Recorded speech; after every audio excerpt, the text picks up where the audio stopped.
Praise Lord, जय मसीह की। मैं स्टैनली मैकवान, मेरे YouTube channel Hindi Gujarati Bible study में आपका स्वागत है। मेरे चैनल को आज अभी इसी वक्त आप सब्सक्राइब कर लीजिए और परमेश्वर के ज्ञान में आप बढ़ते जाओ। परमेश्वर के लिए जो पवित्र है वो क्या इंसान के लिए श्रापित हो सकता है? क्या परमेश्वर जिस चीज़ को, जिस वस्तु को अगर वो पवित्र मानते हैं तो क्या वो चीज़, वो वस्तु इंसान के पास आकर क्या वो श्रापित हो सकती है? क्या परमेश्वर के लिए जो पवित्र है वो इंसान के लिए भी पवित्र नहीं होना चाहिए? क्या है ये बात? कौन सी बात जो परमेश्वर के लिए पवित्र है लेकिन इंसान के लिए वो श्रापित चीज़ है? ये जानने के लिए मेरे साथ इस वीडियो में अंत तक बने रहो। आप कहीं पर भी मत जाए, इस वीडियो में बने रहे। मैं अभी हाजिर हुआ।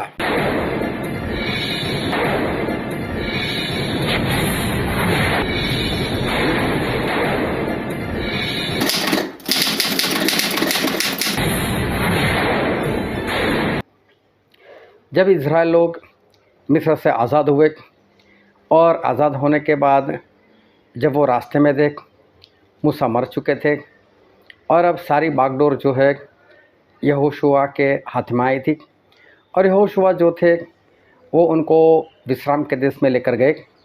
लेकिन जब विश्राम के देश में लेकर गए तो उससे पहले बाहर एक बड़ी दुविधा या तो बड़ी मुश्किल या तो बड़ी समस्या वो यहोशू के सामने थी। समस्या ऐसी थी कि यरदन नदी, यरदन जो नाम है उसका मतलब होता है नीचे उतरना, और ये नदी जो है वो 1 मील जब चलती है तब 9 फुट गहरे हो जाती है, मतलब उसका ढलान 9 फुट तक चला जाता है।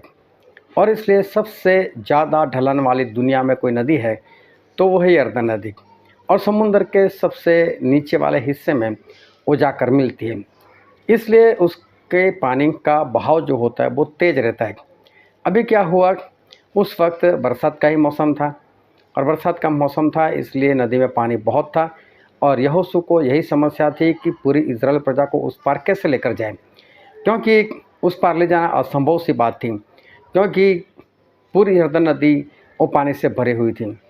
चलो, परमेश्वर ने बोला कि याजकों को बोलो वो वाचा का संदूक लेकर आगे जाए, और जैसे उनके पैर यरदन नदी के पानी पर पड़ेंगे तो यरदन नदी का पानी सूख जाएगा। तो ऐसा ही हुआ, वो लोग उस पार चले गए। उसके बाद क्या हुआ कि दूसरी एक समस्या सामने आ गई। दूसरी समस्या ये थी कि यरीहो शहर और उसकी शहरपनाह, क्योंकि उसकी जो शहरपनाह, उसका जो कोट था वो बहुत चौड़ा था और बहुत चौड़ा था, और इस कारण उसको गिराना नामुमकिन था, असंभव सी बातें थी। लेकिन यहोशुआ ने परमेश्वर से प्रार्थना की और परमेश्वर ने उनको एक सुझाव दिया कि आप लोगों को हर रोज़ इस शहरपनाह की चारों ओर आपको एक बार इसका चक्कर लगाना है, और 7वें दिन 7 बार चक्कर लगाना है और ज़ोरों से चिल्लाना है। जैसे चिल्लाओगे वैसे ही यरीहो का जो कोट है वो गिर जाएगा। तो यहोशुआ ने सभी को बोल दिया कि हमें ऐसा ऐसा करना है।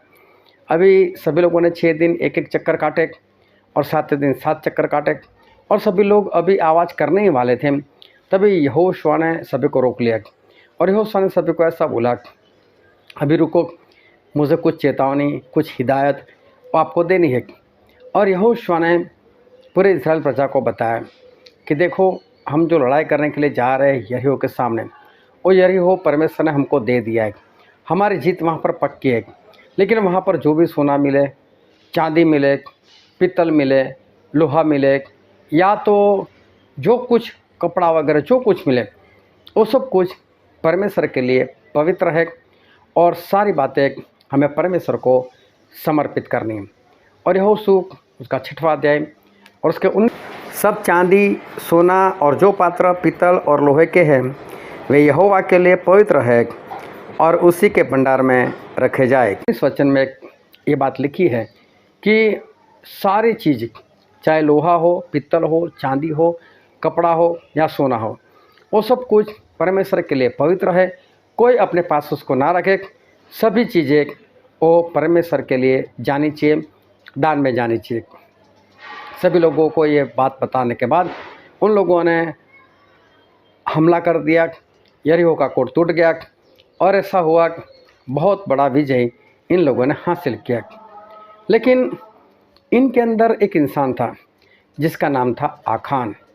और आखान जो थे उन्होंने क्या किया, लड़ाई करते वक्त उनको कहीं से सोना मिल गया, कुछ चांदी मिल गई, कुछ कपड़े मिल गए। तो उन्होंने चारों ओर देखा कि मुझसे कोई देख तो नहीं रहा, और कोई देख नहीं रहा था। तो उन्होंने कुछ चीज़ें चुरा कर अपने तंबू के नीचे ज़मीन में गाड़ दी कि चलो काम आएगी। अब ये चीज़ें जो थी वो यहोशुआ ने ऐसा बोला था कि ये परमेश्वर के लिए पवित्र है, यहोशू 6:19 में। तो ये यहोशू ने बताया था कि परमेश्वर के लिए पवित्र है और सभी चीज़ें परमेश्वर को ही देनी है। लेकिन आकान ने ये चीज़ें अपने पास रख ली।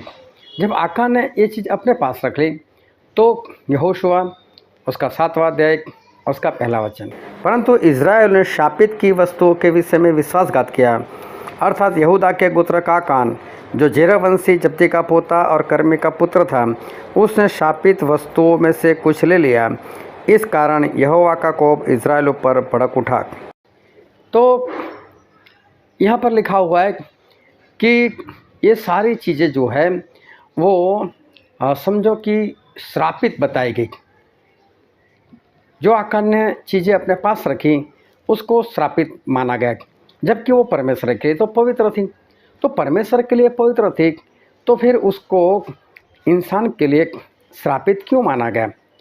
और देखो, वो चीज़ें रखने के कारण इज़राइल लोग आई नाम के शहर के सामने लड़ने के लिए गए तो उन लोगों को हार मिली और कुछ लोग मर गए, ये लोग वापस भाग कर आए।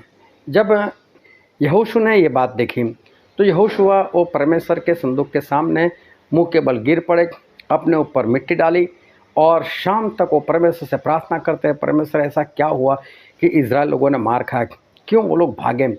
तो शाम के वक्त परमेश्वर आए, यहोशू को उठाया और यहोशुआ को बताया कि यहोशुआ, इज़राइल ने पाप किया है, उन्होंने श्रापित चीज़ों में से कुछ ले लिया है। तो यहोशुआ ने बोला, किसने ऐसा किया है? तो परमेश्वर ने बोला, कल सुबह सभी को इकट्ठा करना, फिर मैं पहले तो उस गोत्र को निकालूंगा, फिर उनमें से उसके ख़ानदान को निकालूंगा, फिर परिवार को निकालूंगा, फिर सारे इंसानों को निकालूंगा, फिर उसमें से जिसने पाप किया है उसको मैं निकालूंगा। और आकान निकाले गए। तो परमेश्वर ने बोला, इसको परिवार के सहित ही उसको मार ही दो, ख़त्म ही कर दो। तो देखो, उसको मार दिया गया। जो परमेश्वर के लिए पवित्र चीज़ थी, सोना चांदी कपड़ा, वो आकान के पास रह गया, आकान ने उसको रख लिया, तो वही चीज़ें उसके लिए अपवित्र ठहरी, उसके लिए श्रापित ठहरी और आकान पूरे परिवार के साथ नाश हो गया। फिर एक वचन पढ़ते हैं जो लेविया उसका 27वां अध्याय और उसका वचन 30। फिर भूमि की उपज का सारा 10 मास, चाहे वह भूमि का बीज हो चाहे वृक्ष का फल, वह यहोवा ही का है, वह यहोवा के लिए पवित्र ठहरे। यहाँ पर लिखा हुआ है कि सभी चीज़ों का 10 मास जो ज़मीन से पैदा होता है उस सभी का 10 मास वो यहोवा ही का है और यहोवा के लिए पवित्र है। 10 मास जो है वो परमेश्वर के लिए पवित्र है, वो परमेश्वर का है और परमेश्वर के लिए पवित्र है। परमेश्वर ऐसा नहीं बोलते मुझे दे दो, ऐसा नहीं बोला कि 10 मास मुझे दो, लेकिन क्या बोला, मेरा है। अभी समझो कि आपका पड़ोसी आपके घर में आकर कोई बर्तन को देखकर ऐसा बोल रहा है कि ये मेरा है, तो क्या कहना चाहते हैं कि भाई साहब मेरा है, तेरे घर में कहाँ से है, चल दे दे, वापस कर मुझे, वही कहना चाहता है। तो परमेश्वर यही कहना चाहते, 10 मास मेरा है, मांग नहीं रहे, मेरा है। तो मेरा है तो तेरे पास क्यों है, ला मुझे दे दे, वो परमेश्वर कहना चाहते हैं। फिर एक वचन और पढ़ते हैं जो मलाकी उसका 3रा अध्याय और 7वें वचन से लेकर 10 वचन तक। अपने पुरखाओं के दिनों से तुम लोग मेरी विधियों से हटते आए हो और उनका पालन नहीं करते। तुम मेरी ओर फिरो, तब मैं भी तुम्हारे ओर फिरूँगा। सेनाओं के यहोवा का यही वचन है। परंतु तुम पूछते हो, हम किस बात में फिरे? क्या मनुष्य परमेश्वर को धोखा दे सकता है? देखो तुम मुझको धोखा देते हो और तो भी पूछते हो कि हमने किस बात में तुझे लूटा है। 10 मास और उठाने की भेंटों में तुम पर भारी शाप पड़ा है, क्योंकि तुम मुझे लूटते हो, वरन सारी जाति ऐसा करती है। सारे 10 मास भंडार में ले आओ कि मेरे भवन में भोजन वस्तु रहे। और सेनाओं का यहोवा यह कहता है कि ऐसा करके मुझे परखो कि मैं आकाश के झरोखे तुम्हारे लिए खोलकर तुम्हारे ऊपर अपरंपार आशीष की वर्षा करता हूँ कि नहीं। तो यहाँ पर हमने पढ़ा तो परमेश्वर ऐसा कहते कि इंसान मुझे लूटता है। तो बोला आपको सवाल होता है क्या इंसान परमेश्वर को लूटे? हाँ, परमेश्वर बोलते तुम मुझे लूट रहे हो। तो बोले किस बात में? तो बोले उठाने की भेंट में और 10 मास में। मैं 10 मास में मुझे लूट रहे हो, मतलब परमेश्वर का जो 10वां हिस्सा बनता है, जो हमने लेविया 27:31 में पढ़ा कि 10 मास यहोवा का है। तो वो जब इंसान अपने पास रख लेता है तो वो लुटेरा ठहरा, उसने परमेश्वर का लूट लिया। तो अगर कोई परमेश्वर से लूट लेंगे तो परमेश्वर उसको छोड़ेंगे क्या? तो 10 मास परमेश्वर के लिए कैसा है? पवित्र है। लेकिन वो पवित्र चीज़ अगर इंसान अपने पास रखे, अपने लिए इस्तेमाल करे, तो फिर वो क्या बन जाता है? वो श्रापित बन जाता है। परमेश्वर की चीज़ें परमेश्वर के पास ठीक है, जो परमेश्वर का है उसे परमेश्वर को ही दे दो। फिर परमेश्वर बोलते तुम तो मुझे लूट रहे हो, मतलब मेरे 10 मास में लूट रहे हो। दूसरी बात बोल रहे हो उठाने की भेंट में लूट रहे हो। उठाने की भेंट मतलब अपनी मर्जी से की हुई भेंट। कई बार लोग क्या करते, कोई बीमार हो जाता है तो मान लो परमेश्वर अगर मेरा पति चंगा हो गया तो मैं आपके दास को 10,000 रुपये दूंगी। और जब वो चंगा हो गया फिर याद नहीं करते कि 10,000 मुझे देना है, वो खुद खा जाते हैं। तो परमेश्वर क्या बोलते, तुम मुझे इस बात में लूटते हो। तो परमेश्वर लूटने की बात करें तो जो लुटेरा हो वो कैसे आशीषित होगा? फिर जो लेवी 27 और 30 हमने पढ़ा था, वहाँ लिखा था कि भूमि से जो भी उपज होती है वो सभी का 10 मास परमेश्वर का है। तो मिट्टी से, भूमि से तो हम भी बनाए गए। आदम को भूमि से बनाया गया था, हम भी मिट्टी से पैदा हुए, हम मिट्टी है। परमेश्वर बोलते हैं तू मिट्टी है और मिट्टी में वापस मिल जाएगा, तो वापस मिट्टी में मिल जाएंगे। मतलब हम भी मिट्टी है, हम भी मिट्टी से पैदा हुए। तो हमारा जो जीवन है उसका 10वां हिस्सा भी परमेश्वर का है और परमेश्वर के लिए पवित्र है। मतलब आपकी जितनी भी आयु है उस आयु का 10वां हिस्सा परमेश्वर का है और परमेश्वर के लिए पवित्र है। तो आप आयु तो लिखा कर आए नहीं, लेकिन जब आप सुबह उठते हो, समझो एक दिन मिला तो एक दिन में 24 घंटे होते हैं। 24 घंटे की अगर गिनती करो मिनट में तो 1440 मिनट होती है। अगर 1440 मिनट का 10वां हिस्सा निकालो तो 144 मिनट, 2 घंटे और 24 मिनट। 2 घंटे 24 मिनट हमारी आयु का 10 मास है, जो 2 घंटे 24 मिनट में हर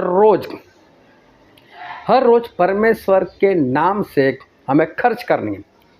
अगर आप प्रार्थना करते हो तो अपने लिए करते हो, अगर आप बाइबल पढ़ते हो तो अपने लिए पढ़ते हो, अगर आप चर्च में जाते हो, किसी संगति में जाते हो तो अपने आत्मा की उन्नति के लिए जाते हो। इसमें 2 घंटे 24 मिनट वाली कोई बात नहीं। लेकिन 2 घंटे 24 मिनट परमेश्वर का जो 10 मास है, वो 10 मास का आपको इस्तेमाल किस में करना है? परमेश्वर के राज के लिए। मतलब आपको अपने घर से बाहर निकलना है और बाहर निकलकर किसी को सुसमाचार देना है। अगर आप परमेश्वर ने आपको वरदान दी है, उस वरदान का आपको इस्तेमाल करना है और लोगों को बचाकर परमेश्वर के पास लाना है। ऐसा कोई परमेश्वर का काम करना है आपको। तो इससे कह सकते हैं कि आपने 10वां हिस्सा, मतलब आपकी आयु का 10वां हिस्सा आपने परमेश्वर के काम में इस्तेमाल किया।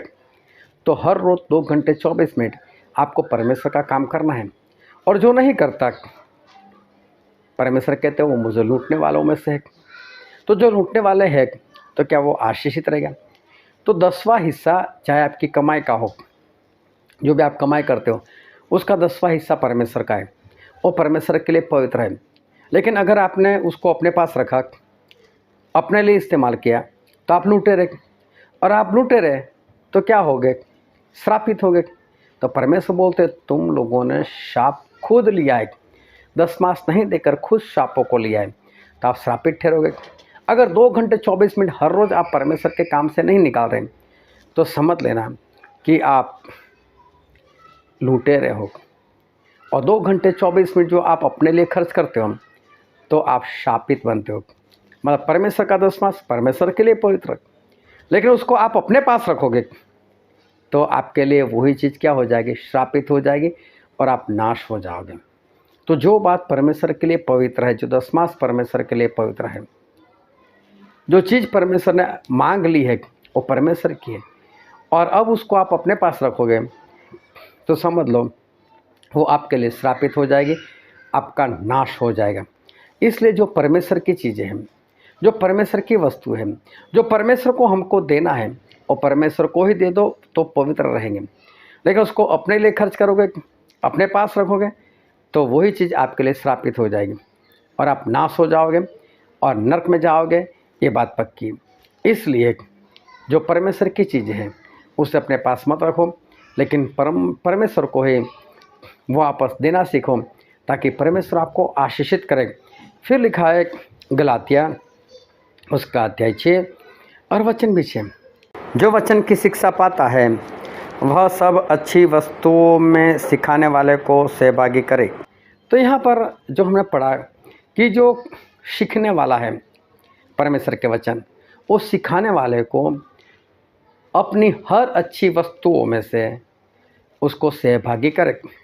मतलब आप अगर कहीं से वचन सीख रहे हो तो आपको क्या करना है मालूम है? जिसके पास आप सीखते हो ना, उसको आप जितनी भी आपके घर में अच्छी वस्तुएं आती है उसमें आपको उस परमेश्वर के दास को सहभागी करना है। समझो आप कपड़े खरीदने के लिए गए, अच्छी वस्तु है, तो जहाँ से आप परमेश्वर की शिक्षा पाते हैं उसके लिए भी कपड़ा लेकर आओ। अगर आप बर्तन खरीदने के लिए गए तो ये अच्छी वस्तु है, तो जहाँ पर आप परमेश्वर के वचन सीखते हो ना, उसको भी उस बर्तन का सहभागी बनाओ। अगर आप बाहर कहीं पर खाना खाने के लिए जाते हो तो जहाँ से आप वचन सीख रहे हो उसको भी उसमें अपना सहभागी बनाओ। अगर आप अपने लिए कार खरीदते हो या बाइक खरीदते हो, साइकिल खरीद, जो भी अच्छी वस्तु है, तो उसमें भी आप अपने परमेश्वर के दास को जहाँ से आप शिक्षा पाते हो उसको उसका सहभागी बनाओ। अभी आप सोच में पड़ जाओगे कि हम 10,000 की साइकिल खरीदें तो क्या उसको भी 10,000 की साइकिल खरीद कर लेकर आए? अगर हम कार खरीदें 6 लाख की, 8 लाख की, 10 लाख की, तो क्या उसको भी 10 लाख की कार खरीद कर दे? अगर हम मोटरसाइकिल ले लाख 1.5 लाख वाला तो क्या उसको भी इतना दे? अरे चाहे पूरा ना दो लेकिन सहभागी तो बनाओ, कुछ तो दो उसमें से। अगर वो चीज़ आप अपने पास रखोगे तो आप श्रापित ठहरोगे, क्योंकि परमेश्वर ने बोल दिया ऐसा करना है। तो जो परमेश्वर को देना है वो परमेश्वर के लिए पवित्र है, लेकिन वही चीज़ अगर आप अपने पास रखते हो तो आपके लिए कैसी है? श्रापित है। और श्रापित चीज़ें पाकर आप श्रापित हो जाओगे। जिस तरह से आकान का नाश हो गया, आपका भी नाश हो जाएगा। जिस तरह से अनान्या और सफीरा, उन्होंने कुछ अपने पास रखा, वो परमेश्वर को दे देते तो पवित्र ठहरता, लेकिन अपने पास रखा तो उनके नाश का कारण बन गया, वो लोग खत्म हो गए। तो ध्यान से समझना, जो चीज़ परमेश्वर के लिए है वो परमेश्वर को देना सीखो, नहीं तो वो चीज़ आप अपने इस्तेमाल के लिए और अपने पास रखोगे तो वो आपके लिए श्रापित हो जाएगी और आप नाश हो जाओगे। इसलिए श्रापित ना बनो, परमेश्वर में बने रहो और परमेश्वर की जो बातें हो परमेश्वर को देते रहो ताकि परमेश्वर आपको आशीष देते रहे। आमीन।